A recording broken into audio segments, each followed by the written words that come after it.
حدث معي، ما زلت بهذه السلسلة. طبعا في ملاحظات عند بعض الأخوة يقول ما تذكر الأسماء.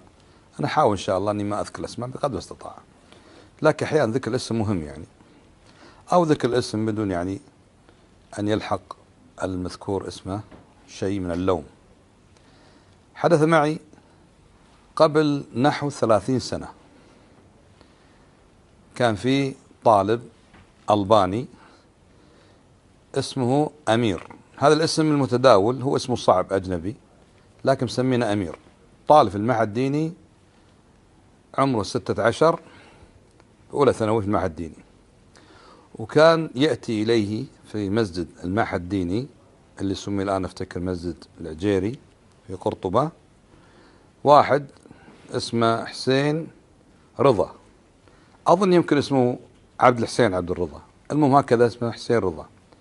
وهذا عنده غلو في التكفير إلى درجة يكفر الحاكم ويكفر الوزراء ويكفر حتى الشعب.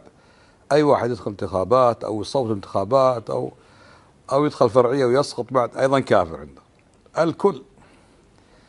فهذا تأثر به أمير الألباني، تأثر بهذا حسين رضا يكنى بأبي عمر، وأخذ يأثر على شباب البعوث أفارقة، ألبان، روسيين غيرهم، وازعجهم بالتكفير. فكان في بعض الأخوة يعني ما يستطيع يرد هذا الشخص، وأمير هذا ولد جريء وتكلم عربي لا بأس به ويأثر على طلب البعوث. فزاروني في المسجد، أنا بخيطان والمعهد الديني في قرطبة. أخ اسمه سامي بلال توفي رحمة الله عليه، والثاني اسمه راشد العميري، كان ذاك الوقت مدرسا في المعهد الديني وحاليا دكتور في كلية الشريعة. أتيا إلي خيطان وطلب مني أني أعمل درس في مسجد المعهد الديني يوم الخميس بعد الظهر، كان ذاك الوقت خميس إجازة، وأتكلم بأي درس يعني نختار رسالة، وهذا أمير راح يتكلم المتأثر بشيخه حسين رضا. قلت له طيب توكل على الله. ذهبت واخترنا رسالة الشيخ ثمين اسمها أركان الإيمان، وبدأنا بالدرس الأول. حضور كلهم بعوث أفارقة وغيرهم آسيويين، وهذا أمير حاضر، وقالوا الأمير جريء راح يسأل عن التكفير. فمضى أول درس ما سأل، الخميس اللي بعده سأل عن التكفير، فرددت عليه فاستسلم سريعا وقال يعني أنا لست يعني من مقامك وأنت كبير وأنا صغير. أنا كنت يعني مدرس وكنت يعني فوق 30 عمري، الكلام سنة 95، الآن نريد أن نكمل يعني تقريبا 30 سنة.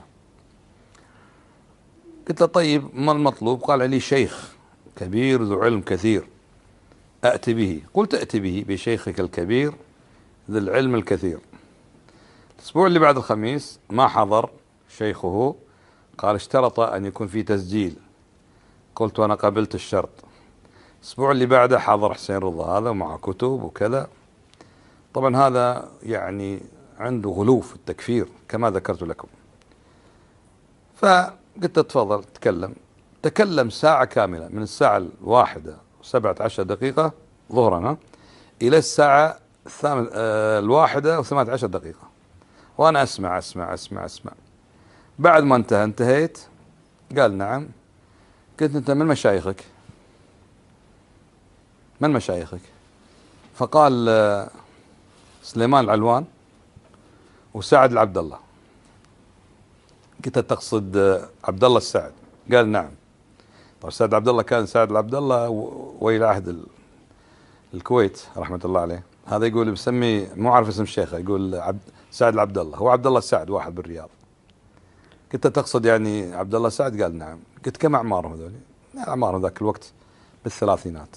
قلت سجل يا أمير مشايخة فلان وفلان أعمارهم 34 واحد مدري كم.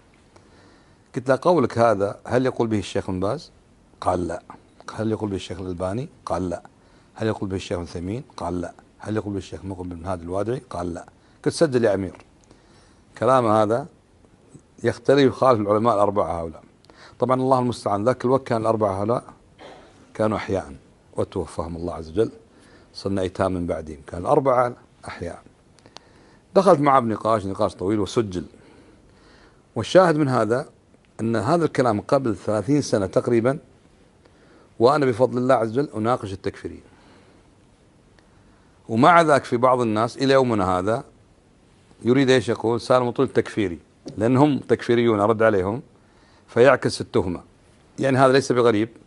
فيوسف عليه السلام يعني راودته التي هو في بيتها، ومع ذلك لما جاء سيدها بادرت وقالت ايش؟ ما جزاء من أراد بأهلك السوء. هي اللي اعتدت عليه، ثم هي التي لبست التهمة ولبث في السجن بضع سنين. فهؤلاء التكفيريون لما يقول سالم المطويل تكفيري، أنا من 30 سنة، والغريب والعجيب أن هذه المناظرة استمرت يمكن أكثر من ساعتين، مسجلة إلى يومنا موجودة في اليوتيوب. مناظرتي مع الكلام 95. حدث معي، طارت الأيام وراحت لما صار ما يسمى زورا بالربيع العربي، وهو ربيع أو خريف أو ربيع عبري. حرقوا بلاد المسلمين. هذا حسين رضا اللي هو يسمي نفسه ذاك الوقت أبو عمر الكويتي، ذهب إلى سوريا وعمل له معسكر وعنده أتباع وعنده غلو في التكفير. اللي حصل حدث معي أن في أخ أيضا غرر به وذهب للجهاد زعموا في سوريا، ورجع إليه في المسجد وهو لا يعرفني، رجع ليتعرف علي. قال وأنا هناك ذكروا لي اسمك في معسكر أبي عمر الكويتي اللي هو حسين رضا. قال دخلت عن طريق تركيا وتهريب إلى سوريا واشتريت سلاح وجيت إلى هذا المعسكر ولا فيه هذا أبو عمر الكويتي. وإلا به يقول لي مع الكلام أن بن باز وعثيمين كفار. بن باز وعثيمين توفاهم الله، هذا يكفر بن باز وعثيمين. يقول أنا ما عندي علم يعني ولا عندي خلفية علمية، بس تحمست، وفي واحد دكتور في جامعة الكويت رتب له الأمور وسفر يجاهد، الولد ذاك الوقت لا زوجة ولا عيال ولا شيء.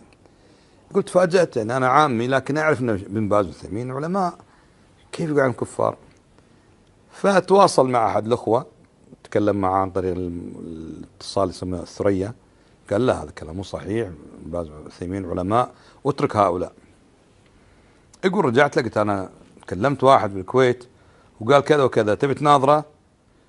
قال لا بس الظاهر انك انت من جماعة سالم الطويل. يقول انا اول مرة اسمع سالم الطويل. يقول انت من جماعة سالم الطويل. قال منو سالم الطويل؟ قال لا سالم الطويل وانت جئت لتفسد الجهاد فانت مفسد في الارض. لا والله انا جيت اجاهد، لا مفسد ولا شيء. على كل حال ننظر في امرك غدا. يقول انا بت عندهم، اتاني واحد كاني كسرت خاطره، كان يقول لي ترى الامير ابو عمر الكويتي قرر ان غدا يقطع يدك ورجلك من خلاف و100 جلده. ما حق 100 جلده، لكن سبحان الله شوف كيف الفوضى، ماذا تصنع؟ قال ليش؟ قال انت مفسد في الارض، فانا رحمه بك اقول لك انهزم. يقول هربت منهم. يقول ذهبت الى معسكر اخر وقلت ابتدأ بهم على طول. ايش رايكم بن باز بن عثيمين؟ هذا قائد شيشاني، كان انا ما اعرف يعني بالعلماء والكذا، لكن انا يعني قائد ميداني سلاح وكذا. بس اسمع ان يعني مشايخنا سليمان العلوان، مو بن باز العثيمين، وبن عثيمين احنا ما نكفرهم، لكن هذول ضلال، يعني هذول اخف يعني رتبه. ذاك يقول بن باز بن عثيمين كفار، هذا يقول لا ضلال. يقول تركتهم بعدين، وايضا راح الى نقطه الحدود هناك عند تركيا، ويقول بعت سلاحي واعطيت اولاد صغار دلهم الطريق، وركبت طائره من تركيا وسالت عنك وجيتك الان في المسجد وعلمتك ايش اللي صار. بعد ذلك الرجل سبحان الله، الله من عليه وفك من الضلالات هذه ونجا من ابي عمر الكويتي والشيشاني. لكن الغريب في الامر ان ابا عمر هذا حسين رضا قتل بعد ذلك، واللي قتل من؟ الدواعش. من كثر الغلو اللي عند الدواعش رأوا انه ايش؟ يستحق القتل فقتلوه. فالحمد لله الذي عافانا. فالشاهد من هذا ان اولئك الصبيان اللي يثيرون اثاره بين الحين والاخر، يقول سالم طويل تكفيري، انا بحمد الله من اكثر من 40 سنه ونناقش ايش؟ نناقش التكفيريين. وهذا مسجل سنة 95 في مسجد المعهد الديني، وموجود في اليوتيوب. أنا ناقش حسين رضا، تكلم ساعة كاملة وردت عليه، بعدها صارت مشكلة وانصرفنا. كان النقاش من الظهر حتى أذن المغرب، صلينا العصر وكملنا. وسلامتكم.